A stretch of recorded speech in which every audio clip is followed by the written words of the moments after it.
जय श्री लक्ष्मी नारायण। जय श्री राधे कृष्णा। ओम नमो भगवते वासुदेवाय। आज हम सुनेंगे माघ मास कथा के 21वें अध्याय की कथा। तो बोलिए श्री विष्णु भगवान की जय हो, बोलिए माता महालक्ष्मी की जय हो। श्री पार्वती जी ने पूछा, हे महादेव जी, श्री कृष्ण के मंत्र के होते हुए भी उन वैष्णव नरेश ने सुयज्ञ ने श्री राधा जी का मंत्र क्यों ग्रहण किया? ब्राह्मण सुतपा ने राजा को श्री राधा की पूजा का कौन सा विधान बताया? किस ध्यान से, किस स्तोत्र से, किस कवच से और किस मंत्र का उपदेश दिया? श्री राधा की पूजा पद्धति क्या है, यह भी बातें मुझे विस्तार से बताइए। तब महादेव जी बोले, हे प्रिय सुनो, राजा ने भी यह प्रश्न किया था कि हे विप्र, हे मुने, मैं किसका भजन करूं, किसकी आराधना से शीघ्र गोलोक प्राप्त कर लूंगा। उनके ऐसा कहने पर ब्राह्मण शिरोमणि ने राजेंद्र सुयोग्य से कहा, महाराज, श्री कृष्ण की सेवा से उनके लोक को तुम बहुत जन्मों में प्राप्त करोगे। अतः उनके प्राणों की अधिष्ठात्री देवी श्री राधा का भजन करो। श्री राधा कृपामयी हैं, उनके प्रसाद से साधक शीघ्र ही उनके धाम को प्राप्त कर लेता है। और ऐसा कहकर मुनि ने उन्हें श्री राधा के मंत्र का उपदेश दिया। वह मंत्र इस प्रकार है, ओम राधाय स्वाहा, ओम राधाय स्वाहा।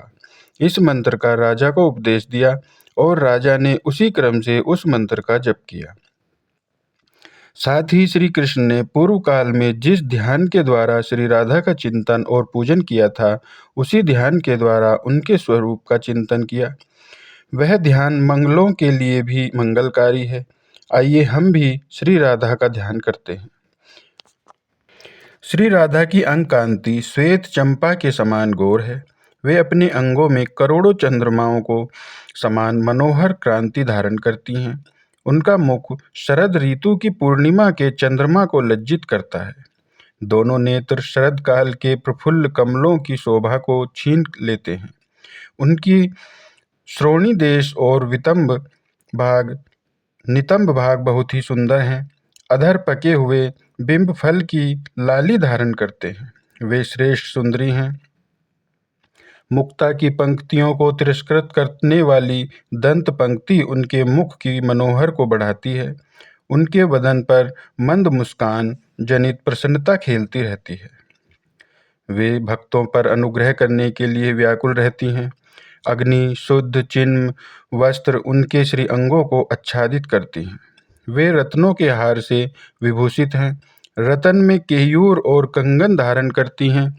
रत्नों के ही बने हुए मंजीर उनके पैरों की शोभा को बढ़ाते हैं। रतन निर्मित विचित्र कुंडल उनके दोनों कानों की श्री वृद्धि करते हैं। सूर्य प्रभा की प्रतिमा रूप कपोल युगल से वे सुशोभित होती हैं। अमूल्य रत्नों से बने हुए कंठहार उनके गिरवा प्रदेश को विभूषित करते हैं। उत्तम रत्नों के सार तत्व से निर्मित गीत मुकुट उनकी उज्ज्वल को जागृत किए रहता है। रत्नों की मुद्रिका और पाशक उनकी शोभा को बढ़ाते हैं। वे मालती के पुष्पों और हारों से अलंकृत केश पाश को धारण करती हैं। वे रूप की अधिष्ठात्री देवी हैं और गजराज की भांति मंद गति से चलती हैं, जो उन्हें अत्यंत प्यारी है। ऐसी गोप किशोरियाँ श्वेत चंवर लेकर उनकी सेवा करती हैं। कस्तूरी की बिंदी, चंदन के बिंदु और सिंदूर की टीकी से उनके मनोहर श्रीमत का निम्र भाग अत्यंत उद्दीप्त दिखाई देता है। रास में रास के रहित सहित विराजित रासेश्वरी श्री राधा का हम भजन करते हैं। इस प्रकार ध्यान करके मस्तक पर पुष्प अर्पित करके पुनः जगदम्बा श्री राधा का चिंतन करें और फूल चढ़ाएं। पुनः ध्यान के बाद 16 उपचार अर्पित करें।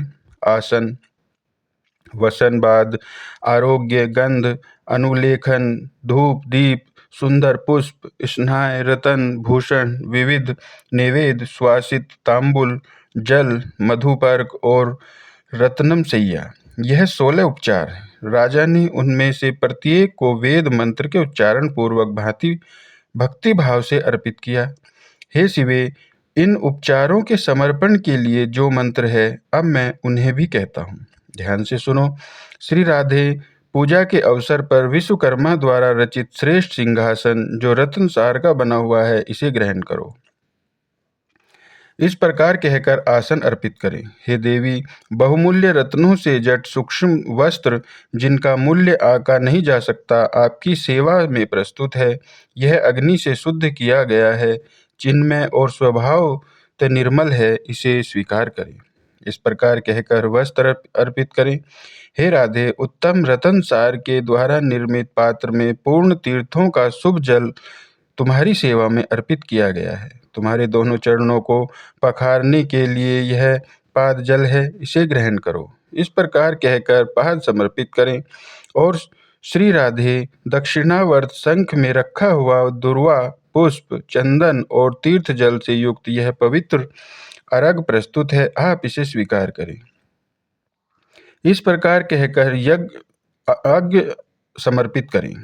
हे राधे, पार्थिव द्रव्यों से संभूत अत्यंत सुगंधित, मंगलोपयोगी और पवित्र गंध आप मुझसे ग्रहण करें। इस प्रकार कहकर गंध समर्पित करें। हे देवेश्वरी, कस्तूरी, कुमकुम और सुगंध से युक्त यह चंदन चूर्ण अनुलेखन के रूप में तुम्हारे सामने प्रस्तुत है, आप इसे स्वीकार करें। इस प्रकार कहकर अनुलेपन अर्थात चंदन समर्पित करें। हे देवी, वृक्ष की गोंद तथा आर्थिक द्रव्यों से संयुक्त यह धूप प्रज्वलित अग्नि शिखा से धूम के रूप में प्रस्तुत है, मेरी इस वस्तु को ग्रहण करें। इस प्रकार कहकर धूप समर्पित करें। हे परमेश्वरी, अमूल्य रत्नों का बना हुआ यह परम उज्ज्वल शोभाशाली रतन प्रदीप अंधकार और भय को दूर करने वाला है, आप इसे स्वीकार करें। इस प्रकार कहकर दीप समर्पित करें। हे परमेश्वरी, गंध और चंदन से चर्चित अत्यंत शोभामान यह रमणीय परिजात पुष्प आप मुझसे ग्रहण करें। इस प्रकार कहकर पुष्प समर्पित करें। हे देवी, विष्णु तेल से युक्त यह अत्यंत मनोहर और सुगंधित आंवले के चूर्ण सेवा में प्रस्तुत हैं। इन स्नान उपयोगी वस्तुओं को तुम मुझसे स्वीकार करो। इस प्रकार कहकर स्नानीय समर्पित करें। हे राधे, अमूल्य रत्नों के बने हुए केयूर, कंगन आदि आभूषणों को तथा परम शोभाशाली शंख की चूड़ियों को मेरी ओर से ग्रहण करो। इस प्रकार कहकर भूषण समर्पित करें। हे देवी, देश काल के अनुसार उपलब्ध हुए पके हुए फल, लड्डू आदि उत्तम मिष्ठान नैवेद्य के रूप में प्रस्तुत किया गया है, आप इसे स्वीकार करें। इस प्रकार कहकर नैवेद्य समर्पित करें। हे देवी, कपूर आदि से सुवासित सब भोगों से उत्कृष्ट रमणीय और सुंदर तांबुल, स्वादिष्ट जल ग्रहण करो। इस प्रकार कहकर तांबुल और जल समर्पित करें। हे परमेश्वरी, रतन में पात्र में रखा हुआ यह मधुपर्क अत्यंत स्वादिष्ट और परम मनोहर है। मैंने भक्ति भाव से इसे सेवा में समर्पित किया है, आप इसे स्वीकार करें। इस प्रकार कहकर मधुपर्क समर्पित करें। हे देवी, रतन के सार भाग में निर्मित अग्नि शुद्ध निर्मल वस्त्र से आच्छादित और पुष्प और चंदन से चर्चित यह सैया प्रस्तुत है, आप इसे मुझसे ग्रहण करें। इस प्रकार कहकर सैया समर्पित करें। इस प्रकार देवी श्री का सम्यक पूजन करके उनके लिए 3 बार पुष्पांजलि दें और देवी की 8 नायिकाओं का जो उनकी प्रिया परिचायिका हैं, यतन पूर्वक भक्ति भाव से पूजन करें। उनके पूजन का क्रम पूर्व आदि से आरंभ करके दक्षिणाव्रत बताया गया है। पूर्व दिशा में मावती, अग्नि कोण में माधवी, दक्षिण में रतनमाला, नृत्य कोण में सुशीला, पश्चिम में शशिकला, वायव्य कोण में परिजाता, उत्तर में पदावती और ईशान कोण में सुंदरी की पूजा करें। इस प्रकार से भक्ति भाव से पूजा करके श्री राधा की स्तुति करें। श्री राधे, तुम देवी हो, जगत जननी, सनातनी, विष्णु माया हो। श्री कृष्ण की प्राणों की अधिष्ठात्री देवी और उन्हें प्राणों से भी अधिक प्यारी हो। शुभ स्वरूपा हो।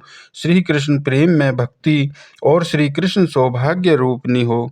श्री कृष्ण की भक्ति प्रदान करने वाली हो। मंगलदायी निरा तुम्हें नमस्कार है। आज मेरा जन्म सफल है, आज मेरा जीवन सार्थक हो गया, क्योंकि श्री कृष्ण ने जिनकी पूजा की है वही देवी आज मेरे द्वारा पूजित हुई हैं। श्री कृष्ण के वक्ष स्थल में जो सर्व सौभाग्यशालिनी श्री राधा हैं, वही रास मंडल में रासेश्वरी, वृंदावन में वृंदा, गोलोक में कृष्णा प्रिया, तुलसी कानन में तुलसी, कृष्ण संघ में चंपावती और चंपक कानन में कीड़ा हैं। चंदन वन में चंद्रावली, शतशृंग पर्वत पर सती विरजा, तटवर्ती कानन में विरजा, दर्पंत्री पदम वन में पदावती, कृष्ण सरोवर में कृष्णा, कुंज कुटीर में भद्रा, काम्य वन में काम्या और बैकुंठ में महालक्ष्मी है। नारायण के हृदय में वाणी, क्षीर सागर में सिंधु कन्या, मृत्युलोक में हरिप्रिया लक्ष्मी और संपूर्ण स्वर्ग में देव दुख विनाशिनी स्वर्ग लक्ष्मी है। हे शंकर जी के वक्ष स्थल पर सनातनी विष्णु माया श्री दुर्गा हैं। वही अपनी कला के द्वारा वेद माता सावित्री होकर ब्रह्मा जी के वक्ष में विलास करती हैं। हे देवी राधे, तुम अपनी कलाओं से धर्म की पत्नी और मुनि नर नारायण की जननी हो। तुम अपनी कला के द्वारा तुलसी और भुवन पावनी गंगा हो। गोपियाँ तुम्हारे रोमकूपों में प्रकट हुई हैं। रोहिणी और रति तुम्हारी कला की अंश स्वरूपा हैं। देवी शतरूपा, देवी सची और देवी दिति तुम्हारी कला की कलाश रूपिणी है। देव माता हरिप्रिया अदिति तुम्हारी कला स्वरूपा हैं। हे शुभे देवांगना और मुनि पत्नियां तुम्हारी कला की कला से प्रकट हुई हैं। हे कृष्ण पूजिते, तुम मुझे श्री कृष्ण की भक्ति और श्री कृष्ण का दास प्रदान करो। इस प्रकार परिहार और स्तुति करके कवच का पाठ करें। यह प्राचीन शुभ स्तोत्र श्री हरि की भक्ति और श्री हरि का दास प्रदान करने वाला है। इस प्रकार जो कोई भी प्रतिदिन श्री राधा की पूजा करता है, वह साक्षात भगवान विष्णु के समान हो जाता है। वह जीवन मुक्त और पवित्र है, उसे निश्चय ही गोलोक धाम की प्राप्ति होती है। हे शिवे, जो प्रतिवर्ष कार्तिक की पूर्णिमा को इसी क्रम से श्री राधा की पूजा करता है, वह राजसूय यज्ञ का फल भागी होता है। इस लोक में उत्तम ऐश्वर्य से संपन्न एवं पुण्यवान होता है और अंत में सभी पापों से मुक्त हो जाता है और श्री कृष्ण धाम में जाता है। महादेव जी कहते हैं, हे देवी पार्वती, आदि काल में पहले भगवान श्री कृष्ण ने इसी क्रम से वृंदावन में के रास मंडल में श्री राधा की स्तुति की और पूजा की थी। दूसरी बार तुम्हारे वर से वेद माता सावित्री को पाकर सृष्टिकर्ता ब्रह्मा जी ने इसी क्रम से श्री राधा का पूजन किया था। नारायण ने भी श्री राधा की आराधना करके महालक्ष्मी देवी, सरस्वती देवी, गंगा और भुवन पावनी पराशक्ति तुलसी को प्राप्त किया था। शेर सागर साईं श्री विष्णु ने श्री राधा की आराधना करके ही सिंधु सुधा को प्राप्त किया था। पहले दक्ष कन्या की मृत्यु हो जाने पर मैंने भी श्री कृष्ण की आज्ञा से पुष्कर क्षेत्र में श्री राधा की पूजा की और उनके प्रभाव से तुम्हें प्राप्त किया। श्री राधा की पूजा करके उनके दिए हुए वर से कामदेव ने रति को, धर्मदेव ने सती साध्वी मूर्ति को और देवताओं और मुनियों ने धर्म, अर्थ, काम और मोक्ष को प्राप्त किया था। इस प्रकार मैंने श्री राधा की पूजा का विधान तुमसे बता दिया। अब मैं तुमसे श्री राधा स्तोत्र का वर्णन करूंगा, बड़े ध्यान से सुनना। महादेव जी श्री राधा स्तोत्र का वर्णन करते हैं। श्री राधा स्तोत्र हम अगले अध्याय की कथा में सुनेंगे। आज के अध्याय की कथा यहीं पर विराम करते हैं। तो बोलिए श्री विष्णु भगवान की जय हो, बोलिए श्री माता महालक्ष्मी जी की जय हो, बोलिए श्री राधा कृष्ण भगवान की जय हो। तो भक्तों, आपको कैसा लगता है हमारा ये चैनल? लाइक करके, कमेंट करके बताइए और हमारे इस चैनल को सब्सक्राइब कीजिए। बोलिए वृंदावन विहारी लाल की जय हो, बोलिए राधा रमण सरकार की जय हो। जय जय श्री राधे।